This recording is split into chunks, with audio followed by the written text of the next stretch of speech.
Welcome to Roses All Trash, the accompanying podcast to Read Community, an international reading club with members in over 13 countries. I'm Ryan, and I founded this community and this podcast with my friend Catherine Shark. This episode follows week 4 of the December 2020 calendar entitled, What Do We Look Like? First up, we have Diane Prima and a select number of her revolutionary letters. A lot of these letters give advice about preparing for natural disasters like Hurricane Sandy, where the government failed the people in terms of their response, preparing for protests and the chemical weapons that might be used, their strategies to stay safe, preparing civilians for seizing a town, overthrowing the government. Quote, no one way works. It will take all of us shoving at the thing from all sides to bring it down. The Prima is really focused on people returning to their natural state, untouched by the barbarism of capitalism, of structure, in order to live a moral life that's not at odds with the world around us. Next, we have Allyson Field, LA Rebellion, UCLA Project 1 film. So this essay discusses the Black filmmakers who came together at UCLA Film School between 1967 and 1978. For the program, they created 16 extremely personal films that were revolutionary not only in content but also in form. Most of these filmmakers really identify with the Black Panthers, and interestingly, Field compares the flaws in the Black Panthers' gendered politics to the flaws that are now visible in the Project 1 films. All in all, we see in the legacy of these films that, quote, we were thinking more, really truly more, of cinema as a gun. Last up, we have Nama Klorman-Eraqi, Feminist Photography in 1970s Britain. This runs through the history of the relationship between photography and, secondly, feminism in the UK, that's 1970s to 1980s. So feminists use photography to create feminist art, create a feminist space within the medium of photography, to document feminist movements such as marches, demonstrations, protests, and to communicate the essence and the message of these marches to people who were either unable or unwilling to participate in the marches themselves. This hits at the very early ideas of the meaningfulness of representation, not just to depict women's lives, but to also offer them to inform political work. It also helped because it cultivated a shared sense of feminist identification during a time where the feminism movement was splintering into a lot of different ideological groups. And the questions we come away with after seeing the legacy here is, quote, what is representation? How does it work? And what effects does it produce? And to discuss the link between justice movements and their representation in media, we turn to a protest and a movement that was in very recent memory, Black Lives Matter 2020. What are the images from BLM 2020 that will stay with you? The endless, never-ending march of sans serif Instagram posts. Not that the spreading of information is bad. Obviously, making accessible information, especially the ones that cited their sources, and had links you could easily access, was useful. And for someone like me, who's living with a bunch of people, one of which is has had a pre-existing medical condition that would make COVID pretty freaking bad, going to a protest is not exactly an option for me. So that was kind of an accessible way for me to participate, but it was honestly a little mind-numbing after a while. It's okay, here's another post. It's there's a tan, there might be an olive green in there. So what about images of protests that would stay with you? I think a lot of the images I saw of protests, I saw the video of one of the Christopher Columbus statues falling in Baltimore, which is where I went to college, so it was something I recognized. That one kind of stuck with me for the absence of people in it. You see people's hands as they pull down on it and the ropes, but no one's faces, or faces obscured by masks, obviously because of the pandemic, but because how important it was to protect people's identity from the police and from the government in these protests.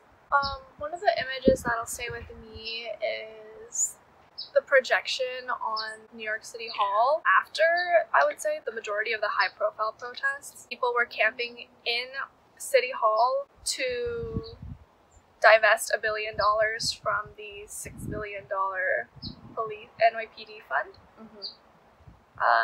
Another one that'll stay with me is this video of people protesters like in a circle, and there's people like dancing, like it's like a contest and stuff, and they're just doing that in their free time. There's one, it's of a police department, I don't remember what city, but somebody had graffitied, like, instead of P standing for police, they graffitied people, the people's department.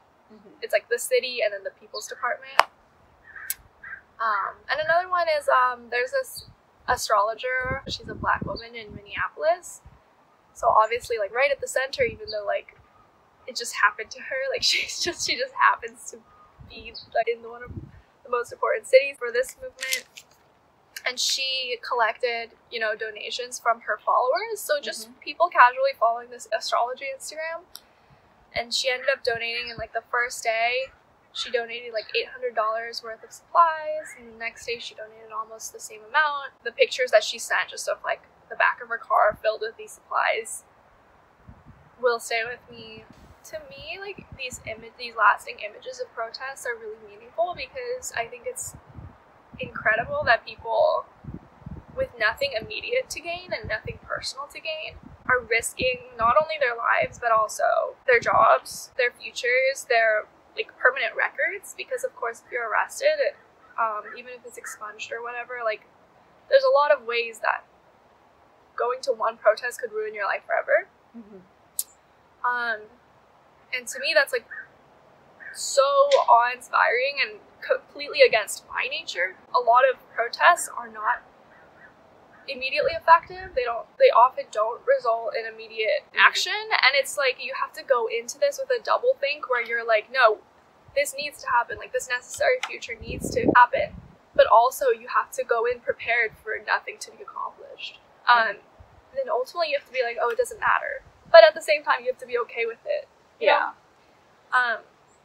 It's a similar experience it was voting in this election, like going in where it's like I needed to vote, and people need to vote if they're able to, but also knowing that like voting, even though Biden did win, like now I'm like, okay, nothing changed actually, like it's literally just swapping one out for the other. A weird type of double think, as you said, where at least it felt so crucial and so important that we participate in this, but also knowing that it doesn't actually change anything. Or things like in California, Proposition 22 passed, which is a huge blow to like labor rights and workers' rights in the state, because rideshare apps essentially were able to buy this legislation because they paid enough money for all these ads, and they poured millions of dollars into this to get it passed. Like, it was so important to vote, but it's also knowing that it's going to be disheartening because it didn't change anything. What about like protests, not just BLM, like images that stay with you? There are some iconic images from like the Ferguson protest, or like the Women's March in DC after Trump was elected. I went to the one in DC the like day after his inauguration, and like that sea of like the pink hats and everything. It was impressive to see in person how many people. Yeah. Obviously I'm not like filled with joy and rallied up and like we're gonna change the world. Clearly there are some strong criticisms of it, but it was like just, I remember being there and like sort of getting up on the wall of a building to look out over it, because like I was frankly suffocating, packed between people, and it was like the whole National Mall was just filled, and that was an image that would stay with me. Other than BLM being so widespread and so many protests going on at the same time, so that was, I think that was the largest protest in American history, but before that it was the Women's March in the Mall of America. What is it called? The Washington. The National Mall? Yeah, the National Mall. Speaking of, like, day after the 2016 election, I had some friends who went to the Union Square in New York, the Union Square protest, and they walked all the way up to, like, a Trump building and stuff. They showed me this video they were putting together after. He's, like, a film major and stuff. And there was one part where he overlaid, like, the police talking to the crowd, being like, you know, please move on to the sidewalk or you're going to be arrested, like, something like that. And it was just so clear. And I was like, how did you get that? Was it that loud? And he was like, no, I held my voice recorder up to their microphone. And I don't know why that, like, stayed with me, but it just, like, the intentionality of it really stayed with me, because this friend, he went in knowing, like, yes, of course, he's, like, part of the protest, and he's, like, he shares that sentiment with all the people protesting Trump's election, but he also went in knowing that he intended to make a film that brings the watcher, the audience, into those protests, like, as a moment in time. Just the motion of him being like, I know exactly what I need for this, and then holding up a voice recorder to, like, a cop's microphone. Maybe just the image of his, like, hand, like, crossing the distance. And, like, it was a really cacophonous time. I was walking around Washington Square Park, and there was one point where I could hear 2 protests in 2 different places going on at once. And I don't want to even say how I felt them, because it was so not on par with, like, how dramatized and maybe glorified a lot of protests are, as in, like, this is so noble and stuff. Even though I just said, like, it's amazing that people go out and do that, I just, like, didn't know what to do with that, with being around that, all that, like, bravery and courage and whatnot when I was there. I mean, when I went, I also went for Trump's inauguration to protest that, and that was, like, I think the first protest I ever really went to, and that was a genuine protest. The Women's March was much lower risk. Well, it was incredibly, like, impressive and sort of, like, I don't want to say awe-inspiring, but it was pretty incredible to see just the sheer turnout. Yeah. The protest at the inauguration was very, very different. There was this, like, sort of frenetic energy of it. And I went home because after a while, when the police started pepper spraying people up ahead of me at the protest, I went home because I was wearing contacts at the time, because my first protest, I did not know better. And so my options were take out my contacts, which, with my really, truly awful blind sight, like, I would be blinded. Like, I could not see without them, or I would be blinded by pepper spray in my contacts permanently. So I left. I remember saying that to someone, and he was like, because he had also been at that protest, and he was like, oh, but that's just when it, like, started getting, like, real. That's, like, when it just started. Like, why did you leave? And I was like, he was like, you should have stayed, like, stuck it out. And I was like, I don't know. Again, there's serious, permanent, possibly permanent consequences. Physical, legal, financial. In the same way that I have so much appreciation for people who go ahead and protest and turn out every single day, I also really have that same, like, deep feeling when I see, like, social media accounts that organize these protests writing, this was gonna be, like, a big one. If you can't be arrested, go home. Like, if you can't endanger yourself, don't come. Because it's out of this, like, caring concern that has to underlie people's movements. So I do feel kind of ashamed of myself that I wasn't able to physically participate in the protests, even though I know why I wasn't able to. And even though I did other things, like I donated as much money as I was able to spare and things like that, I still feel like I have not done enough. I mean, I will have never done enough. We always need to be doing more. There's an essay by June Jordan that she's a Black writer. She writes specifically about the Black experience in America and what needs to change, basically. But she has an essay where she wrote about seeing either images from the Tiananmen Square riots or images thereafter, like on an anniversary or something like that. And she was describing how the essay begins with her being very tired. And she's like, I'm done. Like, I don't know what I'm supposed to, like, do anymore. Like, I feel so tired and unable. And she could only see, like, the grit and the horrible parts of protesting. But then she talks about how she saw these images from the Tiananmen Square riots and how there's that one really famous picture of that man with groceries in front of, like, 5 tanks. And he's, like, standing directly in their path, and there's no one else around. And she said she saw some video footage of it, and how the tanks would try to move around him, and then the guy would walk to be in front of it again, and the tanks would move again, and the man would move again. And she was talking about how this was, like, a dance, and she was talking about it in a celebratory way. She was like, what an amazing, like, dance, you know? And she was talking basically about how she felt ready again to do that, like, protesting work.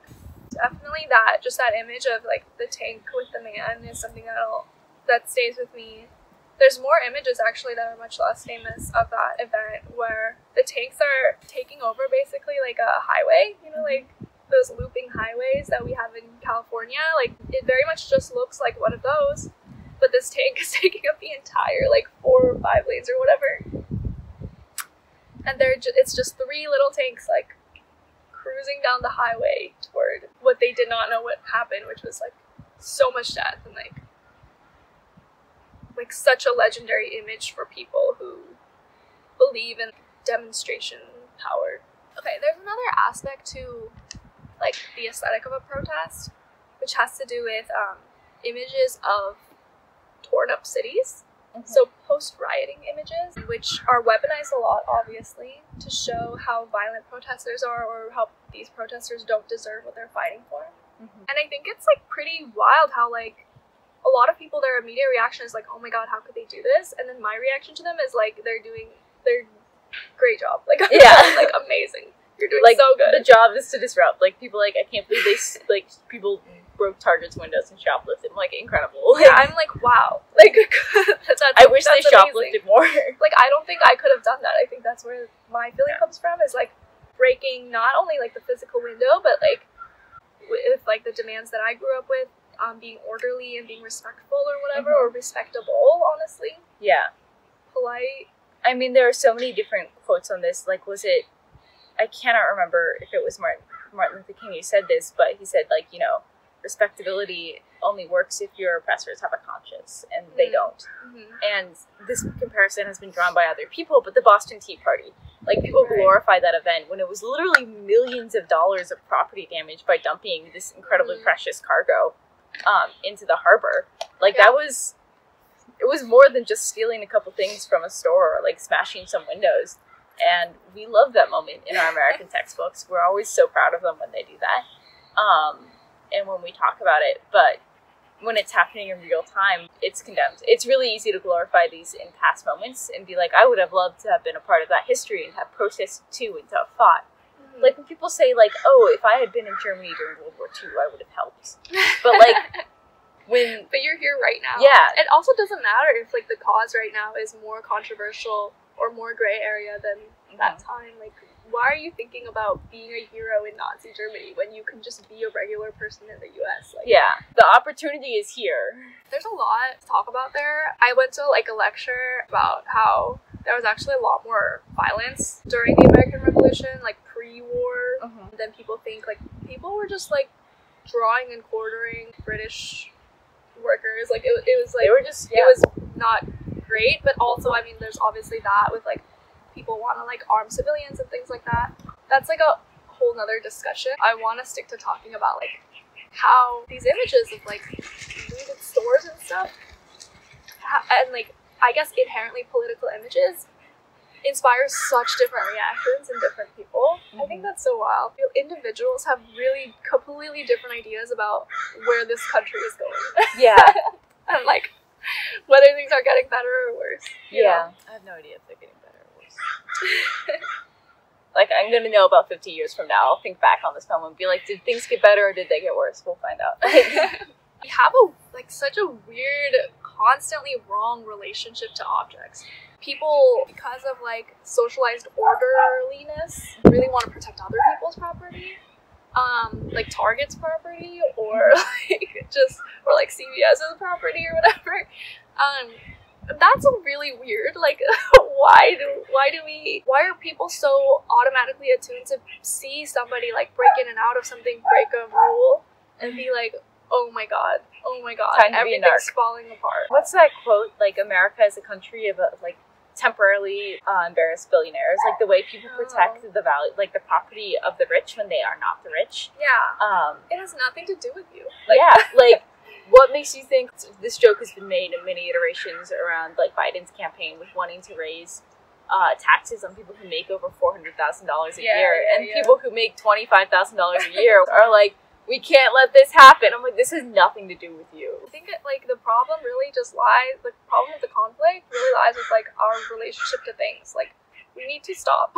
Like, we need to be able to differentiate between the value of a human life, the value of, like, a PS4. Like, or, like, the value of a broken window, or like, what is Target happening? stock. Like, how do we fix this? I don't know. It's also such an issue where I'm like, did you not figure this out in kindergarten? Like, this feels like such a fundamental, blatantly obvious fact to me that no amount of looting or property damage is ever the same as the loss of a human life. Yeah, and I don't want to pretend that, like, I also have that instinct sometimes when I see, like, a photo of somewhere looted or whatever. I'm like, oh my god, that's so scary. Mm-hmm. But that's the problem. Like, why is that my instinctual reaction? How can I get rid of it? Like, how can I... Obviously, my true and complete opinion is that, like, looting is completely... It completely has a place in protesting. It always has, it always will. But how can I get rid of, like, the first instinct? Like, you know? I'm wondering if people are see looting and conflating it with, like, physical violence, like a street fight or something. Like, do they assume that the two go hand in hand? Like... I think we're honestly trained to be, like, really scared of, like, stampedes. Mm-hmm. Like, We've seen The Lion King. I don't know, like, is it that? Like, I have no idea. One theory I have is that maybe we are very resource-oriented, and that's another reason why, or maybe that's another product of social conditioning to withhold resources from other people because they don't deserve them. Like, maybe those thought processes go together. Who deserves what? Who's allowed to have what? I'm like completely mystified. Me too. Like, all I can feel to say is people just cannot see outside themselves. Why do we not want people to have stuff? It is like that's something that I've been really wrestling with myself about. Like, people should receive what it takes to survive. Mm-hmm. You know? Or things like the student loan debt, like the discussion of absolving people of their student loans, and people saying, well, that's not fair to the people who paid it off. And it's like, what? Should we stop looking for a cure for cancer because it's unfair to the people who died? Yeah. We have this obsession with, like, fake scarcity. Like the idea of overpopulation. Mm-hmm. Our planet absolutely has the resources to support the people we have on it if they were evenly distributed and, like, cared for in a way that was sustainable. Mm-hmm. But we choose not to.